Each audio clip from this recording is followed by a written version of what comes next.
10 years ago, Kwame Nkrumah stood on a road in suburban Nigeria and watched Nia Kamara drive off into the countryside in a rickety van. At that time, the marriage contract had already been arranged between their families, and Kwame only needed to wait for Nia to return from her teaching so that he could officially marry her. Over the past 10 years, Kwame has never changed his mind or beliefs. Saved every penny carefully, just to give Nia a warm and decent home in the future. Finally, that day came. Nia Kamara came back from the countryside, her skin tanned and her eyes filled with a strange and distant look. Nia silently fulfilled her promise and held a simple wedding with Kwame in a church in Abuja. Kwame was filled with joy and poured all the love he had accumulated over the years into Nia. Every morning, Kwame would prepare breakfast for Nia and always go home early in the evening just to spend more time with her. But Nia was always cold, her smile was rare, and there was an unfathomable alienation in her eyes. Kwame comforted himself by thinking that perhaps the hard life in the country over the past 10 years had worn Nia out too much. Kwame is willing to wait and slowly melt the ice in Nia's heart. The days passed one by one, and 2 years went by in a flash. Until one day, Kwame overheard his neighbor Yewanda Adeyemi chatting and heard the news that caused him to suffer a cardiac arrest. It turned out that while Nia was in the countryside, she had already established a close relationship with a man in the village. What's even more incredible is that they already have 3 children. Today is the birthday of Kwame Nkrumah's wife Nia Kamara. It is also the first time she has seen her husband, who is hiding in the countryside. Kwame took a leave from work and rode his old bicycle through the hot and messy streets just to buy Nia a birthday cake she had been thinking about for a long time. But as soon as he arrived at the entrance of the Lagos state-owned hotel, Kwame saw a glaring scene. Nia Kamara was hugging a strange man intimately. The man had 3 children with him, and they threw themselves into Nia's arms, calling out sweetly, "Mom." Nia's face was filled with a smile Kwame had never seen before. It was a kind of happiness and tenderness from the bottom of her heart, completely different from her usual cold appearance in front of him. The cold wind blew mercilessly, and his cheeks were burning. Kwame lowered his head to pick up the cake, turned around and left silently. His heart felt like it was cut by a blunt knife. In fact, Kwame had heard the news half a month ago. That day, Kwame had worked overtime for several days in a row and finally got a day off to go home and rest. As soon as he entered the yard, Kwame was stopped by his neighbor Yewanda Adeyemi, who was eating melon seeds and smiling. "Kwame, you don't know yet? Your wife has someone else outside." Yewanda lowered his voice, with a look of watching the fun. This was not the first time Kwame had heard such words. But he still gritted his teeth and said to Yewanda and Adeyemi, "There are some things you can't say." Yewanda tutored his words and waved his hand indifferently. "Nonsense? I'm not talking nonsense. The letters your wife wrote were all to her lover." Kwame interrupted Yewanda coldly. "It's immoral to read other people's letters." At that moment, Yewanda's face was a little embarrassed. She snorted and said, "Moral? Who has the morals of your teacher, Nia? Kwame, if you don't listen to advice, you will regret it sooner or later." When Nia was 18, she responded to the call to go to the countryside to teach and stayed in a remote village for a full 10 years. Kwame understands Nia and feels sorry for her. He knows that her personality has become cold and distant because of the pressure of life. So, no matter what gossip there is, Kwame always chooses to believe Nia. After all, they are husband and wife, and they have been a close partner for 20 years. Until that day, when Kwame was cleaning Nia's room, he found the locked iron box hidden in the corner of the closet. The iron box is old and broken, but it is well preserved, and you can tell at a glance that it has been carefully treasured by someone. Trust and suspicion were pulling at each other in his heart, and Kwame finally couldn't help himself and opened the box with shaking hands. Inside was a stack of letters neatly laid out. Kwame pulled out one at random, and after just one glance at the words on the envelope, he felt his breath stop. "Dear Kwabena." Those 5 words hit Kwame's heart like a hammer. After 2 years of marriage and 20 years of knowing each other, Nia has never used such a gentle name to call Kwame. She said that she hated such greasy words and only liked to call each other by their first names. Kwame took a deep breath and forced himself to open the envelope. On the page, there was a familiar yet unfamiliar handwriting. "Kwabena, it's like seeing you in person. It's been 2 years, and we still can't meet. Do you understand me? I'm really having a hard time. Every day when I hear his breathing and his voice, I can't help but think of you. How I wish it was you who stayed by my side. Every day when I face someone I don't love, my heart is broken, and I just want to drop everything and run to you." Kwame's fingers trembled on the letter. It turned out that Nia never had any love for him. She used to accompany him every day, but she was in pain in her heart. Kwame gritted his teeth and opened the next letter. "Kwabena, I am writing to you. It has been 2 years since I returned to Lagos. I dare not write to you often, so I can only express my longing in this way. How are our children? I miss them so much. I only hope that I will never be separated from you again in this life." Kwame took a deep breath. His chest felt like a huge rock was pressing down on him. Whenever Nia mentioned children, she would always say coldly that she didn't like children. It's clearly written on the cover. Nia doesn't dislike children. She just doesn't want to have children with Kwame. Kwame's fingertips were already white from clenching his fists, but he still turned to the third letter. "Kwabena, I'm writing to you. Is the money I sent enough? My salary this month is not enough, so I can only give you 80 yuan. I heard that you are not feeling well recently. You must take your medicine on time. I miss you very much." Kwame closed his eyes and breathed in, his heart aching as if it was about to explode. Nia's salary was only $54, less than half of his. In daily life, Nia always complains about not having enough money and is always buying things. But now, Kwame finally understood. Nia was using his salary to support other men and other people's children. Kwame held the yellowed letter in his hands, feeling mixed emotions. On the letter paper, familiar yet distant handwriting slowly spread out. "Kwabena, I am writing to you. On the day I came back to get married, my heart ached beyond words. Wearing the bright red wedding dress, I couldn't help but recall our vows. You put a red flower on my head and held my hand. We used the sky as our matchmaker and the earth as our witness and swore to never separate in this life. I failed you and broke our promise. Tonight, I will never give in. I can only be your wife. I really miss you." On their wedding night, Nia did not let Kwame touch her. She said lightly that she had no interest in intimacy between husband and wife. After hearing this, Kwame could only suppress his disappointment, respect Nia's choice, and quietly move to another room. In the past 2 years, except for the time when Nia was drunk and confused, there was almost no real married life between them. Kwame flipped through the letters one by one. In addition to the letters from Nia, there were also letters from Kwabena Osei. The letters were from white to yellow, a total of 1,000 letters, piling up like a heavy pain in his heart. Kwame didn't dare to look down anymore and could only carefully put the letter back to its original place. Nia didn't know Kwame had read the letters. Kwame also pretended that he had never noticed and waited silently for an explanation. But every day he waited, his heart seemed to be torn apart bit by bit, and the more he waited, the more disappointed he became. Sitting in the cubicle of the office, Kwame looked down at the small cake in his hand, and the thought of divorce came to his mind. The thought came to him the moment he saw the strange man. But in the end, Kwame still hesitated.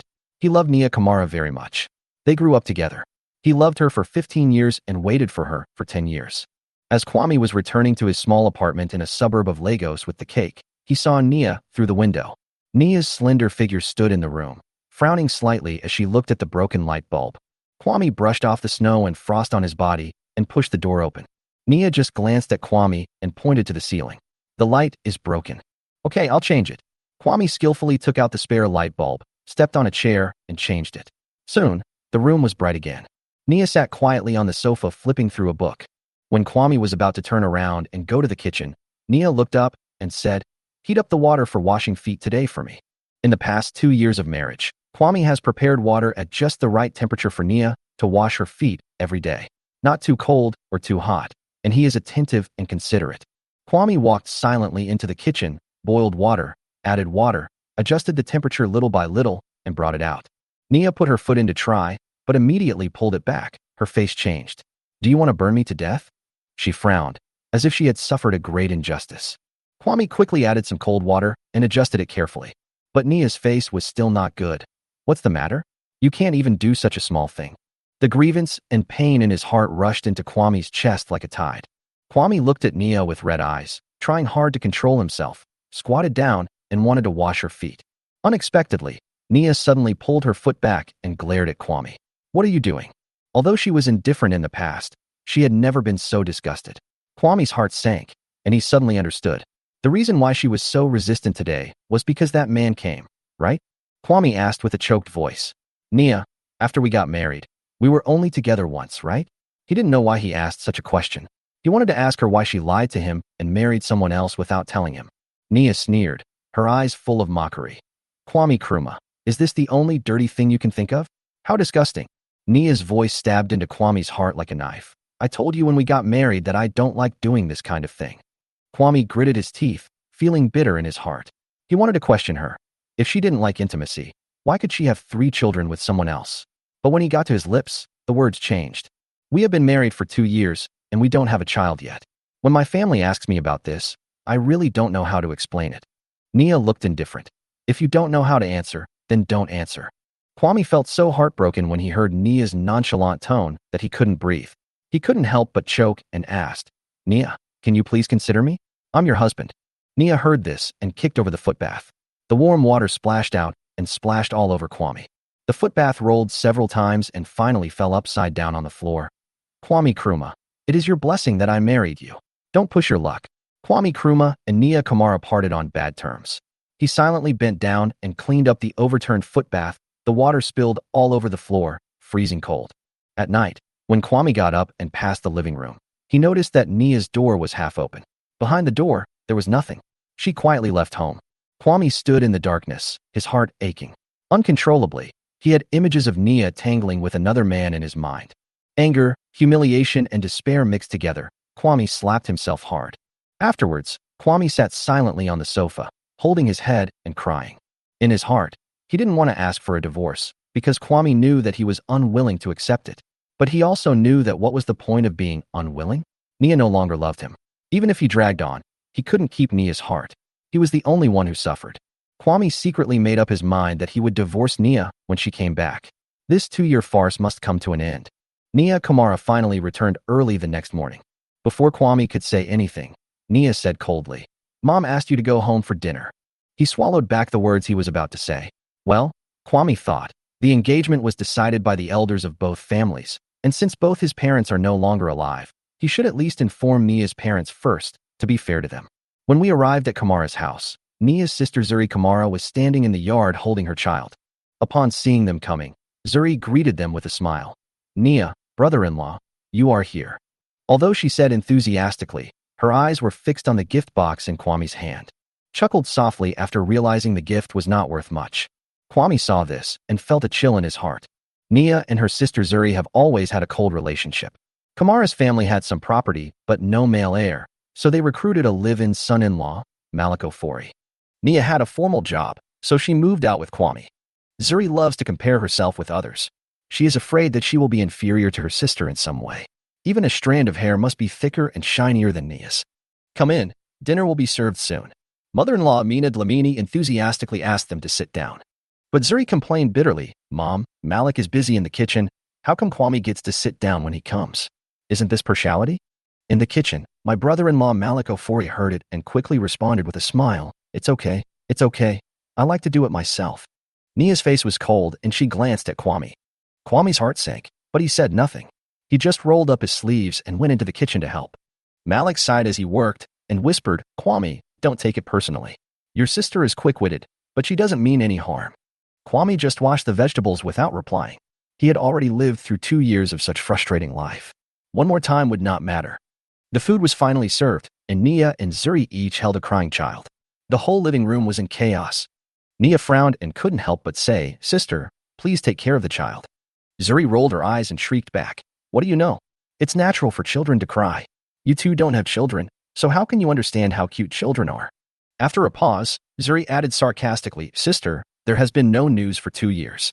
Whose problem is this?" Zuri gave birth to a son and then a daughter, and she always relied on this to boss Nia and Kwame around. In the face of such harsh words, Nia always remained silent and let all the criticism be directed at Kwame. Zuri continued to sneer, "Kwame, you are a grown man, but you don't make much money, and you can't have children. Your parents are gone. Aren't you worried about the end of your family line?" The father-in-law, Oluwaseun Kamara, frowned and rebuked, "Zuri, stop talking." Zuri curled her lips and said disapprovingly, "What's wrong? I'm doing this for their own good." The situation was awkward for a while, and mother-in-law Amina hurriedly tried to smooth things over and picked up some food for Zuri to divert his attention. Nia just kept her head down and ate quietly, as if everything had nothing to do with her. Kwame was extremely disappointed. At the wedding, they had made a vow to be together, but now it was nothing but a bubble that would burst at the slightest touch. Kwame put down his chopsticks, took a deep breath, and said, "Dad, Mom, I came here today because I actually have something to tell you." Amina and Oluwaseun both looked towards Kwame with confusion in their eyes. But Nia interrupted Kwame coldly. "Don't talk about this while eating." Kwame raised his head and continued firmly, "I want to divorce Nia." Hearing this, Nia Kamara finally raised her head. After 2 years of marriage, this was the first time that Nia stared at Kwame for such a long time with such a complicated and suppressed look. The air seemed to be frozen for a few seconds, and Zuri was the first to break the silence. with a joking tone in her voice. That's strange, Kwame. Are you going to rebel? She couldn't help laughing as she spoke. The mother-in-law, Amina Dlamini, quickly reached out and tugged at Zuri's sleeve, signaling her not to add fuel to the fire. Nia Kamara smacked her lips, glanced at them meaningfully, and then continued to feed the child in her arms with her head down, as if it had nothing to do with her. Only then did Nia Kamara seem to come back to her senses, frowning and saying, Kwame Nkrumah, what are you talking about? Kwame's eyes were clear and firm, and he responded calmly, I'm not talking nonsense. Nia paused slightly, her brows furrowed even tighter, and a hint of embarrassment appeared on her face. Father-in-law Alienation Kamara and mother-in-law Amina Dlamini looked at each other and couldn't help but ask the reason with concern. Kwame did not mention Nia's matter, but simply shook his head and avoided the main point. Seeing this, they didn't know how to ask any more questions and could only give them some advice, asking them to go back and have a good talk. They reminded them that it wasn't easy for a marriage to reach this point and that they shouldn't let the relationship break down because of a momentary impulse. As husband and wife, you should always tolerate each other and not get angry over trivial matters, Alienation advised lovingly. However, Nia Kamara felt embarrassed in front of her family. When she returned to her apartment, she burst into tears. Kwame Nkrumah, how much embarrassment do you want me to suffer? As she spoke, Nia smashed the imported glass cup that Kwame had bought for her with his hard-earned money. The pieces of glass scattered everywhere, as if the last bit of dignity of both of them had been shattered. Kwame stood there, feeling a sharp pain in his heart. He loved her deeply, with all her good and bad sides. Even though she was furious and out of control, he couldn't bear to confront her. But their marriage was already like the broken pieces on the ground, and there was no room for redemption. Kwame raised his eyes and said in a gentle but firm voice, Nia, let's get a divorce. Nia was stunned for a moment. A trace of panic flashed across her eyes, but she quickly concealed it. She raised her hand to gather the messy hair around her ears and asked calmly, Give me a reason. Kwame smiled bitterly and shook his head, his eyes full of fatigue. I'm tired. This simple sentence made the air heavy. Nia bit her lip, said nothing more, turned into the bedroom with an unpleasant expression, and closed the door heavily. Kwame looked down at the scattered debris on the ground, and a chill ran down his spine. Kwame silently picked up the broom and swept up the broken pieces of the cup one by one. His movements were slow and careful, as if he was cleaning up a broken relationship. Marriage is like this broken cup. No matter how hard you try, it cannot be restored.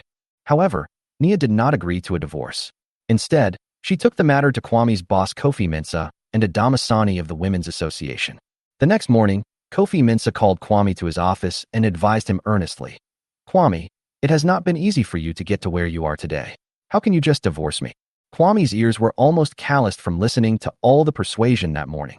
After finally getting away from work, a Damasani stopped him at the door of his home. Kwame, marriage is a matter between two people. What problems can't be solved? Don't file for divorce on impulse. Is it glorious to divorce? It's not glorious.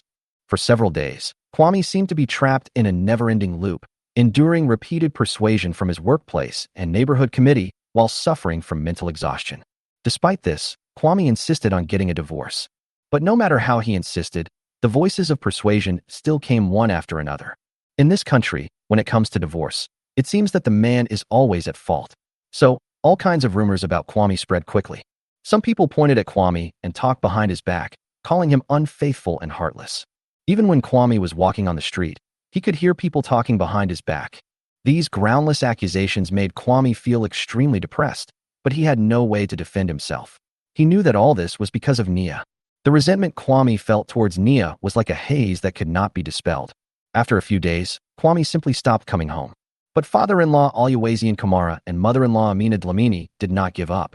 They found Kwame themselves and brought him and Nia back home. The atmosphere in the living room was heavy and depressing. Alienation Kamara said helplessly, Kwame, you are making us old people confused. You have to tell us when you encounter difficulties so that we can help you find a solution. Amina Dlamini also sighed. Yes, divorce is not glorious, especially since you are respectable people. Which couple doesn't have some small quarrels? Nia sat there expressionlessly, as if it was a matter of course that Kwame would bow his head and admit his mistake as usual. Kwame used to be the first one to bow his head, no matter if it was his fault or not. But this time, Kwame looked straight at his mother-in-law and said, Mom, I just wanted to get this over with quietly. But Nia made the divorce known to everyone, and now even my normal life has been affected. As soon as the words fell, Nia sneered and counterattacked. It's you who want a divorce? If you didn't mention it, how would others know? Kwame took a deep breath, suppressed the anger in his heart, and looked at Nia solemnly. Are you really not at fault at all? Was it me who caused the 3 children between you and Kwame Nkrumah? Kwame Nkrumah's words completely stunned Nia Kamara. She opened her eyes wide, and her whole face was full of disbelief, as if she had been struck by lightning. Amina Dlamini stood up immediately and hurriedly closed all the doors and windows.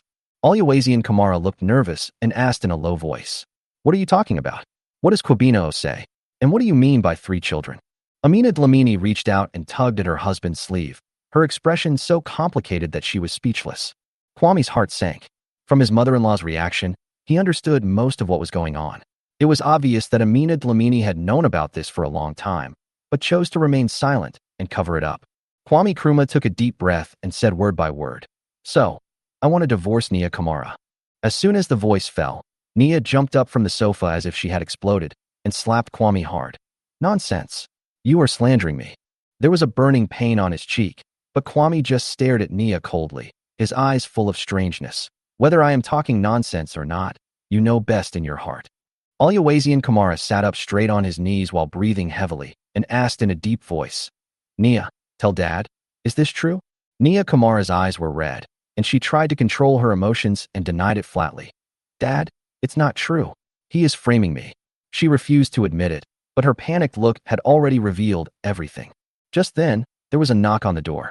Kwame stood up and went to open the door. As soon as the door opened, the atmosphere inside the room froze as the person standing outside, Kwame Nkrumah, with her 3 children, knelt on the ground with tears on her face, and the first thing she said was a heart-wrenching cry. Nia? The children also rushed over, hugged Nia tightly, and cried loudly. The room was small to begin with, and all of a sudden, the entire living room was packed. Amina Dlamini quickly pulled the curtains all the way down, fearing that the neighbors would see this embarrassing scene. Oluwazi and Kamara was so angry that he was shaking all over and slapped Nia Kamara hard. You are so shameless. Amina hurriedly grabbed Oluwazi and kept persuading him. Old man, don't get so angry that you get yourself hurt. Wasn't it you who insisted that Nia go to the countryside to teach in Nia's place? That's why this happened. What's the point of blaming her? Do you know how she survived these 10 years? Amina turned her head and looked at Kwame Nkrumah, her tone pleading. Kwame, Nia just made a mistake. Who hasn't made mistakes when they were young? She didn't mean it. Can you give her a chance? Can't we live a good life as a family? Kwame sneered and looked at Nia Kamara, who was lowering her head. Mistake. Kwame's voice was as cold as ice. Do you want me to show everyone her thousands of love letters? Every letter, from the beginning of, I miss you so much, to the end of, I miss you so much, is full of disgusting love. If she wasn't afraid of sending too many letters and attracting rumors, I'm afraid those letters would have piled up like a mountain. Nia Kamara stood up suddenly when she heard this, her eyes almost spitting fire. You peeked at my letter? Kwame looked calm and replied calmly, I knew it a long time ago. Kwame lowered his eyes and looked at Nia, his tone revealing a bone-chilling indifference. If it wasn't for saving your face, I would have divorced you long ago. Why wait until today? Every word Kwame said pierced Nia Kamara's heart like a needle. Nia, I have never wronged you for anything you have done. Today, whether you like it or not, you must divorce me. You no longer have the right to choose. The 3 children next to her cried and held Nia tightly, refusing to let go.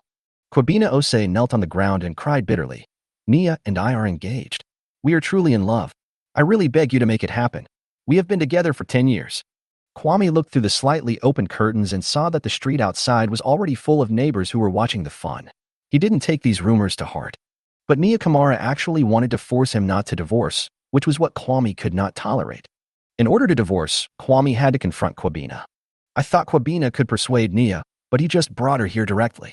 Nia Kamara was overwhelmed by her parents' scolding, her lovers crying, and her children's wailing. She knew that if she continued, the situation would only get worse. Finally, Nia's eyes were red. She gritted her teeth and whispered, Okay, let's divorce. Kwame Nkrumah, you'd better not regret it. Nia thought that Kwame was still the man who once loved her deeply and would regret it one day. But Nia doesn't know that Kwame no longer loves her. When she really understands all this, how will she feel? Kwame and Nia Kamara have finally signed their divorce papers. Kwame Nkrumah packed up his simple luggage and moved out of the small apartment where he once spent time with her. As soon as I stepped out of the door, my neighbor Yewanda Adeyemi came up and sighed and whispered, You just left, and Nia let another man move in this afternoon. Teacher Nia is really not an ordinary person. She does things that ordinary people like us can't even dream of. Kwame just smiled and didn't respond. The house was originally the dormitory for the workers assigned to him by the factory. Now that he has left, he doesn't know how long they can live there. The next day, Kwame, with his long-made determination, submitted his resignation to his leader Kofi Mensah. Kofi Mensah tried his best to keep him, his tone full of reluctance. It was not until my junior sister Nia Kamara took out a secret letter from the higher authorities from her bag and handed it to the leader. After reading the letter, Kofi Mensah sighed and said, "Since you want to enter the country's secret agency, I can only let you go." Kofi Mensah patted Kwame on the shoulder and said earnestly, "The country values you, so you must work hard." Kwame nodded solemnly and thanked him in a low voice. "I will do a good job of handing over the work and will never cause you any trouble." After walking out of the factory gate, Kwame took the opportunity to treat Nandi to a simple meal. "I'm short of money. Let's just eat something simple." Nandi didn't care, biting the vermicelli and smilingly responded, "Brother, we are so happy that you are here. This time I pestered teacher Tun Fatii to get the opportunity to deliver the letter in person." Hearing the teacher's name, Kwame felt a pain in his heart and his eyes dimmed. Back then, he rejected an important opportunity to join the nation's construction in order to marry Nia Kamara. For this, Tun Fatii was so angry that he wrote a letter to scold Kwame and even asked him to stop calling him teacher. "I'm sorry, junior sister. I was stubborn and made a mistake back then." Nandi shook his head and waved his hands nonchalantly. "In fact, the teacher has forgiven you a long time ago. He always said behind your back that if Kwame was still here, the project would have been different. The teacher really wants you to go back." Kwame's nose felt sore, and he felt guilty and touched. Tun Fatii is not good at speaking, but he once quietly gave Kwame his savings that he had accumulated for many years when Kwame was in the most difficult time. He was once the teacher's most proud student, but unfortunately, he let everyone down. This time, Kwame will not leave. Even if he is trapped in the base for the rest of his life, he is willing. After dinner, the two walked out of the restaurant side by side, but ran into Nia and Zuri at the street corner. Zuri recognized Kwame from a distance and pointed at him and shouted, "Hey, isn't this Kwame Nkrumah? What? Did you get divorced and find a mistress right away?" Kwame frowned and responded calmly, "Zuri, don't talk nonsense. This is my junior sister." Zuri immediately laughed shrilly. "Junior sister? Oh, isn't it popular for seniors and junior sisters to fall in love now?" Nia pulled her sister's sleeve and looked at Kwame with a complicated expression. After not seeing her for a few days, she seemed to be much more haggard, and her hair was not as delicate as before. "Sister, stop talking. Let's go." Zuri was not willing to give up and snorted coldly, "I'm just standing up for you. Kwame is cheating on her. It's obvious." Her voice was sharp and harsh, and she completely ignored the opinions of the people around her. Zuri knew the real reason for the divorce, but she just made up stories to make things worse and make Kwame and Nia lose face in front of their neighbors. Nandi is not someone who can tolerate this. She immediately put her hands on her hips and fought back. "Hey, this lady, this is the first time I've seen you make up stories about two people having a meal together and being mistresses.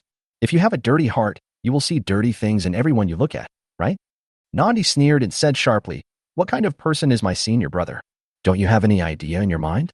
Is there anything shameful in your family that makes you rush to throw dirty water on others? How dare you call me auntie? Believe it or not, I will sue you for defamation." Zuri was so angry that his face turned red, and he picked up the drink bottle next to him and threw it at Nandi. Kwame was quick to pull Nandi over and barely avoided the blow. He heard a scream of pain from behind. When they looked back, they saw Malik Ofori squatting on the ground with his head in his hands.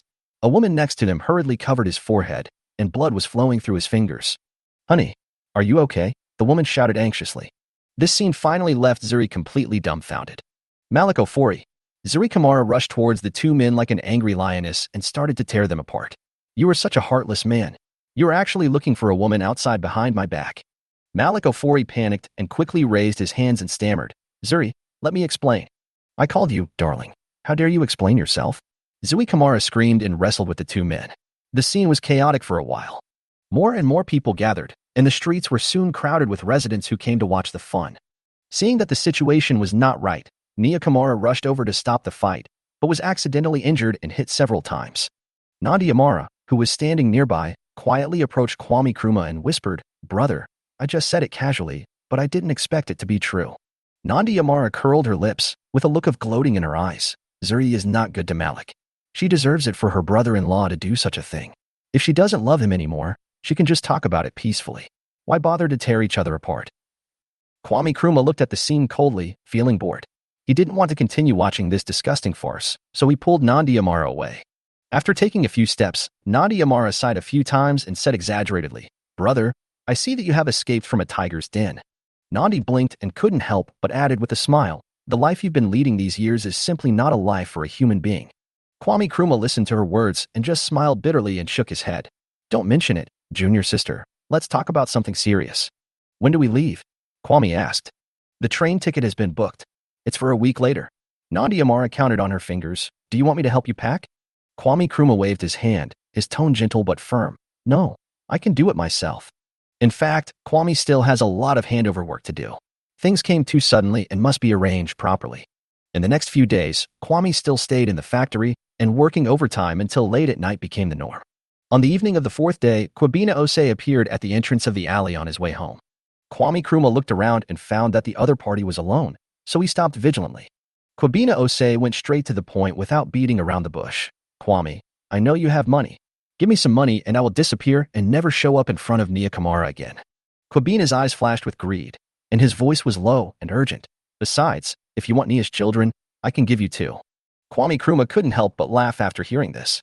His smile was full of coldness and ridicule. "Kwabena Osei, what makes you think I still want Nia Kamara and your child?" Kwabena Osei suddenly became anxious, rubbing his hands, with impatience in his eyes. "How much you cherish her? How much do I know? For her, you even gave money to a gigolo. You must be inseparable from her." "I know. You divorced her just to scare her."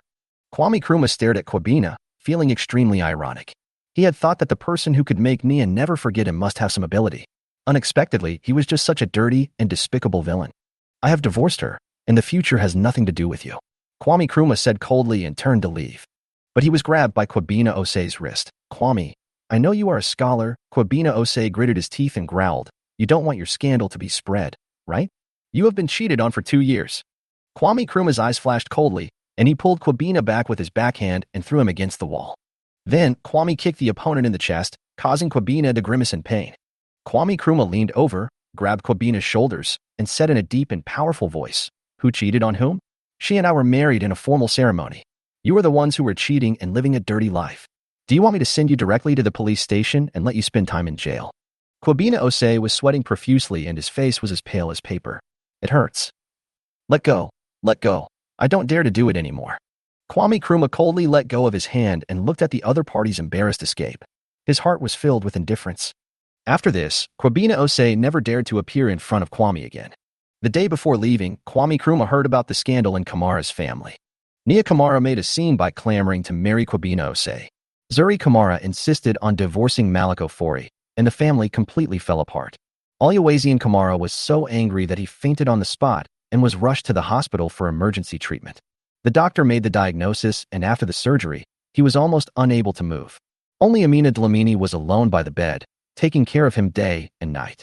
The news quickly spread throughout the neighborhood and became a topic of conversation for everyone. Adama Sani, who had advised Kwame before, also came to him with a guilty look on his face. "Alas, Kwame," Adama Sani sighed and said, "I was so blind at the beginning that I helped them to persuade you. I didn't expect it would be such a terrible thing. Don't worry, you will definitely meet someone better in the future." Kwame Nkrumah just smiled. His heart was no longer disturbed. Their world had nothing to do with him anymore. What Kwame didn't expect was that Nia Kamara actually showed up just before she left. She stood at the entrance of the alley, looking so haggard that no one could recognize her. Her hair was messy, her clothes were a little dirty, and she looked like she once was. Once upon a time, Kwame washed all these clothes by himself. Now, Nia has lost even the most basic decency. Called him softly, her voice so gentle that it seemed to break. This was a tone she had never used before. After a while, Kwame spoke coldly. "Nia Kamara, now that you are divorced, stop calling me so affectionately. Just call me by my full name." Nia Kamara's face turned pale instantly after being mocked by Kwame, but this time, she was not as angry as before. Nia lowered her head and begged in a trembling voice. "I was wrong. Kwame, please forgive me, okay?" Kwame's face showed no emotion. He just stared at Nia coldly. The pain in Nia Kamara's eyes became more intense. She bit her lip and cried. "The house has been taken back, and my sister won't let me go home. I don't even have a job now. Kwame, I have nowhere to go." Kwame's eyes flashed with coldness, and his voice became even colder. "Don't you still have a home? The home you've been waiting for more than 10 years." Nia Kamara shook her head. tears streaming down her cheeks. Kwame, since you left, I have truly understood that only where you are is my home. Nia approached him step by step, her eyes full of despair and desire. I really miss you. It wasn't until this period of time that I finally realized that no one treats me as well as you do. I have fallen in love with you a long time ago, really. Kwame, let's start over, okay? Live a good life together. Kwame's eyes became colder and colder, with a hint of sarcasm in his heart. He didn't want to talk about the past, but Nia Kamara kept bringing up the scars. Kwame asked coldly, love me? Nia Kamara, your love is so great. You said you loved me, but you wrote thousands of letters to others, sent my salary to your so-called husband, and missed your children every night. Nia Kamara's face was as pale as paper and her body was shaking slightly. Kwame didn't leave her any room. His words were as sharp as a knife. I can't afford your love. Kwame paused, his voice lower and deeper. I admit that I once really loved you, but from the day I knew about your affairs, my heart was dead. I can just regard the past years as my own. Nia Kamara was stunned.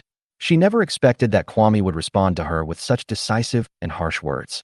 With a blank look in her eyes, Nia tried to struggle. Kwame, as long as you come back, I swear, I will cut off all contact with Kwame Osei. I swear. Seeing that Kwame was still indifferent, Nia Kamara gritted her teeth and almost screamed, Kwame, do you have to watch me die before you can forgive me? After saying that, Nia suddenly knelt on the ground and grabbed Kwame's arm tightly. Nia cried breathlessly. Her former pride had been shattered to the ground. If she had been better to Kwame in the past, they might not have come to this point. Kwame pulled his hand away coldly, looking at Nia with empty eyes. At that moment, he truly understood what it meant to not love her. Even though she was crying so miserably, he didn't have even a trace of pity in his heart. Kwame sighed, his voice light. Get up. Hearing this, Nia Kamara seemed to have grasped the last straw. She staggered to her feet, her eyes full of anticipation. However, Kwame's words made Nia completely desperate. We are already divorced, and we should each be decent. The light in Nia Kamara's eyes gradually faded, and she seemed to have lost all her strength. Suddenly, Nia turned around and rushed out the door. Before the door was closed, panicked shouts came from the yard. Someone jumped into the river. Kwame turned around suddenly and saw a huge splash of water outside. Kwame didn't have time to think. He rushed out the door, took off his coat and shoes, and plunged into the freezing river water. The cold water almost suffocated Kwame, but he still swam forward with all his might. After a struggle, Kwame finally pulled Nia Kamara up. Nia Kamara curled up on the ground, trembling all over, with a confused and desperate look in her eyes. You don't love me anymore. Why did you save me? She asked with a sob. Kwame wrung the water out of his body, his voice as calm as if he was stating something that had nothing to do with him. After all these years, you still don't understand me. Even if it was a dog, I wouldn't just stand by and watch it die. And Nia Kamara's eyes completely died out. She finally understood. Kwame really didn't love her anymore. Even if she threatened to die, it wouldn't bring back a single ounce of his heartache. Kwame got up and called Amina Dlamini. Not long after, Amina rushed to the scene. Amina looked at Kwame, her face full of apology, her voice hoarse. I'm sorry, Kwame, it's our family that didn't teach Nia well. From now on, she will never bother you again. You are a good person, but she is not so lucky. Amina took Nia Kamara away, leaving Kwame standing there, letting the cold, wet wind blow on his body. Soon after, Nandi Amara came hurriedly.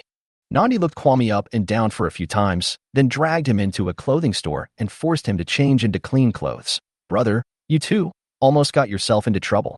Kwame smiled helplessly and reached out to wipe his hair, which was still dripping with water. It can be considered as a complete break with the past.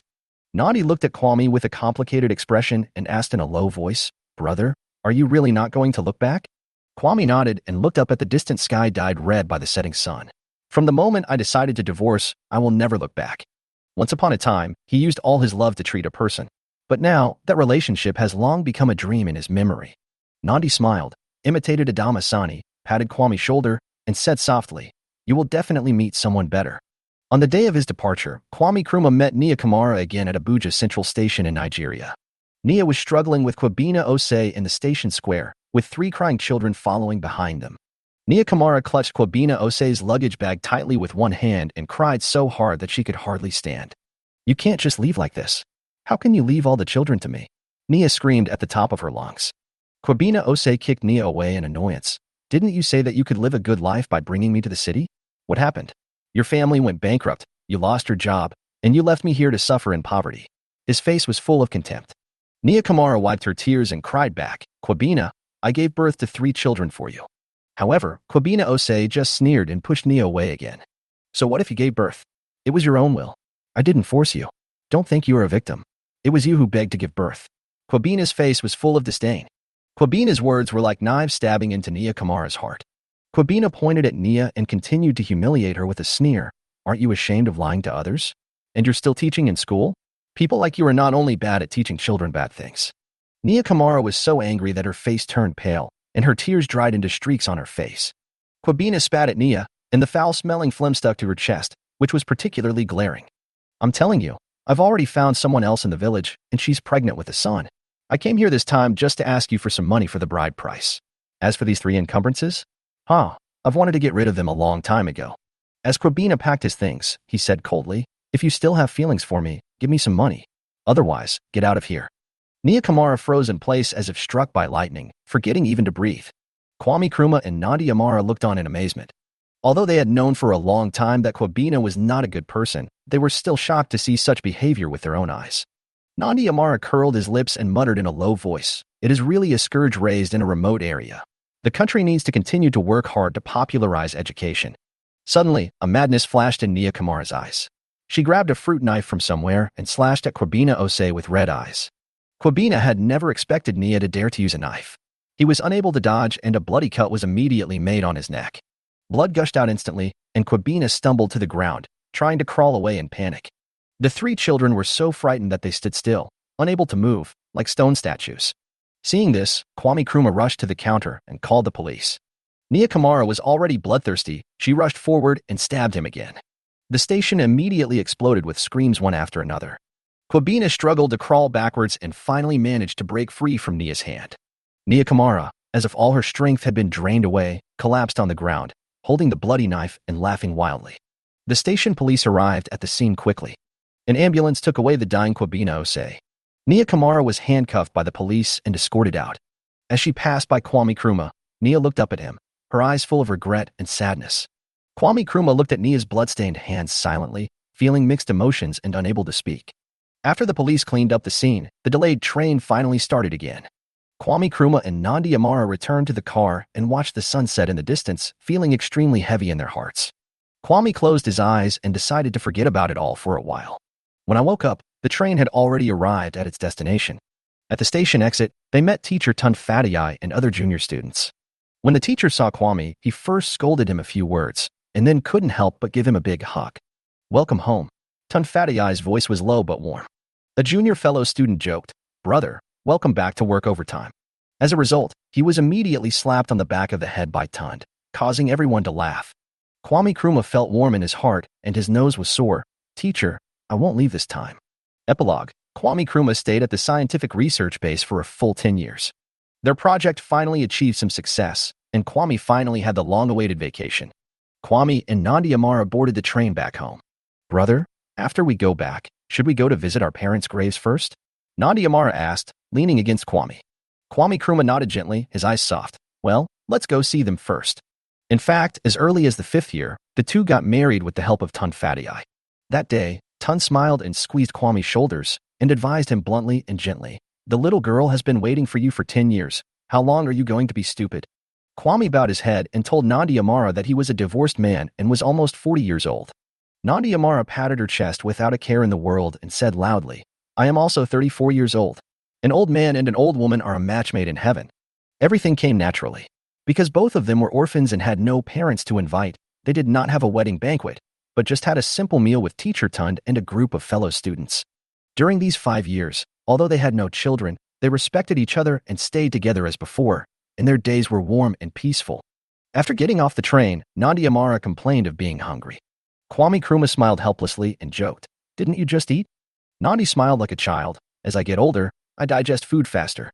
They stopped in front of the stall and picked out 2 fragrant roasted sweet potatoes. "Boss, how much is one?" Kwame Nkrumah asked casually. "2 naira," the other party replied. Kwame was slightly startled when he heard the voice, and when he looked up, his eyes met with the woman selling sweet potatoes. Nia Kamara, wearing a headscarf, has a weather-beaten face and her slender fingers have become rough. Kwame was almost unrecognizable to Nia in this state. Nia Kamara quickly looked away and handed over the baked sweet potato. Kwame Nkrumah paid the money silently, took the sweet potato, and thanked him calmly. Nia Kamara withdrew her hand with a slight tremor. When we met again after many years, we felt as if we were separated by heaven and earth. Kwame Nkrumah turned and left, leaving behind only the stall and a hunched figure that was gradually moving away. They came to their parents' grave with roasted sweet potatoes. Nandi Amara was wiping the tombstone carefully and suddenly stood up, his expression becoming extremely serious. "Comrade Kwame Nkrumah," Nandi called out in a clear voice. Kwame was stunned and responded casually, "Here." Nandi Amara pouted and announced with a straight face, "I want you to be my father, do you agree?" Kwame Nkrumah was stunned, and his eyes became complicated and gentle in an instant. "Dad," he repeated softly. Nandi insisted, "Answer me first." Kwame nodded solemnly. "I agree." She grinned, took his hand, and placed it carefully on her belly. "Okay, then it's signed and stamped," she said playfully. Kwame's heart was beating hard at that moment. "When did it happen?" He couldn't help asking. 3 months. Nandi's eyes sparkled. "I held back from telling you, and saved it for today to tell my parents the good news." Kwame quickly protected her shoulders and carefully reminded her, "Be careful, don't fall." Nandi smiled carelessly. "Don't worry, I'm an old clam that gives birth to a pearl. I'm in good health." Kwame rubbed the top of her head lovingly and retorted softly, "Nonsense, I'm not old at all.